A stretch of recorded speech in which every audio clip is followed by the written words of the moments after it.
Welcome to England and a whole lot more. It was once connected to Europe because of geography, but ice is melting and sea levels are rising. The population is on the rise, which means more food is needed, and Stonehenge was built, attracting thousands each year. The Celts arrived on the British Isles and soon spread across the lands. The Britons diversified into several different tribes. They have iron weapons and hill forts.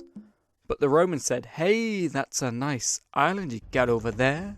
Julius Caesar invaded with 2 legions, but he only left with some money and the Celts said, "Screw you, Caesar." Another guy named Caligula went to invade with 200,000 men, but he got bored and ordered his men to collect seashells. Emperor Claudius did manage to conquer England, which became a Roman province called Britannia. A number of cities were founded, such as Winchester, Chester, Manchester, Colchester, and other places that don't have the word Chester in it, like Bath, London and York. A Celtic queen, Boudica, would rise up against the Romans, but failed, so she killed herself. And the Romans had trouble with the Picts in an area known as Caledonia, so Emperor Hadrian built a wall to protect the lands. They also built a network of roads, water supplies and sewage systems, but Rome is calling, and the Roman legions leave, allowing an easy target for other invaders. The Germanic Angles, Jutes and Saxons came over, pushing back many Celts and Britons to Ireland, Scotland, Wales, Cornwall and Brittany. The Jutes faded away, but the Anglo-Saxons eventually formed a number of kingdoms. Wessex, Mercia, East Anglia and Northumbria were the big dudes. They also brought some language and wrote a timeline about themselves, and the Popester sent missionaries to convert the new residents. So England gets to join the Jesus crew. The first major raid on England by Vikings was at Lindisfarne Monastery. But soon Danish Vikings landed with a large army, capturing Northumbria and East Anglia. They managed to establish territory known as Danelaw and demanded tribute from Anglo-Saxons called Danegeld. They were about to conquer Wessex, but Alfred the Great, the King of Wessex, said, "Not today, lads." Leading his men into battle, he defeated them at the Battle of Edington. The Vikings were eventually driven out, and Athelstan became the first king of the English. The Vikings did leave behind something, their language, and they still continued to raid. Sven Forkbeard was king of Denmark, and the English king Ethelred killed his sister, and he was like, invasion. And he became king, but he didn't live long, deciding to go riding in order to die. So his son Canute inherited the throne. The Danish were kings for a while, but Edward the Confessor said, "I'll be king," and he was helped by an earl, Godwin. So Edward gave his family lands and titles for the help. But Edward was like, "You suck. Your whole family sucks. Your child killed his cousin and abducted a nun." So that child walked barefoot all the way to Jerusalem and died on the way back. Edward may have promised the throne to his distant relative, William of Normandy. But it's 1065 and Edward's a potato, so promises the throne to Godwin's son, Harold. It's Norway. And they have a badass, Harald Hardrada, who's coming to invade. Hardrada is backed up by Tostig, the king's brother. They win at the Battle of Fulford, and English Harold is down south waiting for William of Normandy to arrive. William doesn't arrive, so Harold rushes north. The battle commences, and English king wins. And Norman King William is on his way and lands in England, right here. Harold rushes down once again. The Normans slaughtered the Anglo-Saxons, and William establishes a new dynasty.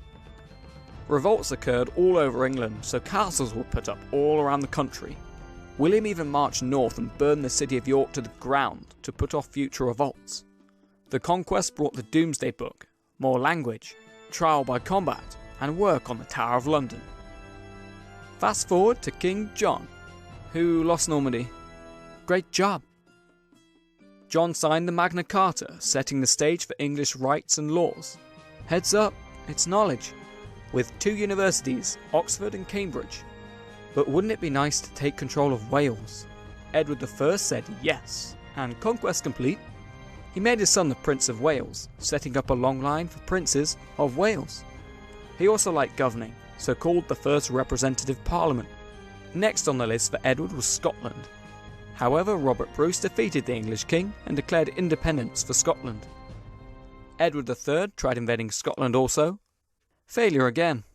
It's okay though, because there's a new long war against France, in the 100 Years' War. and Edward gets to use a new technology, the cannon. At the Battle of Crécy, France came with a massive army with cavalry and crossbowmen against the small number of English longbowmen. Surprise, smaller army wins. This is just one battle though, so England win for a bit, then France, then England, then France, then England, insert Black Death somewhere, then France, then England. France wins eventually. Edward III also signed an alliance with Portugal because they're best friends. But bad news, Edward dies. Place your bets on who's going to be the next king. Guess what? It's this guy, Richard II.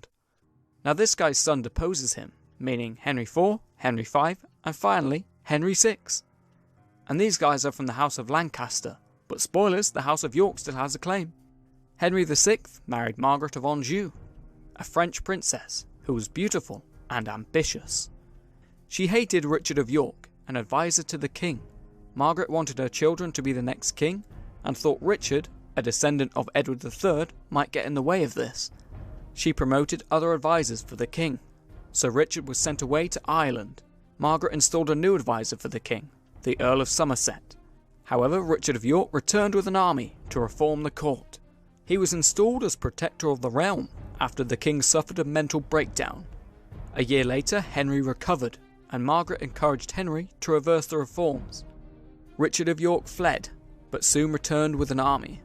Although unable to capture the throne, it was promised that his heirs would be the new kings after Henry's death. However, in battles against the Queen's loyalists, Richard of York was killed.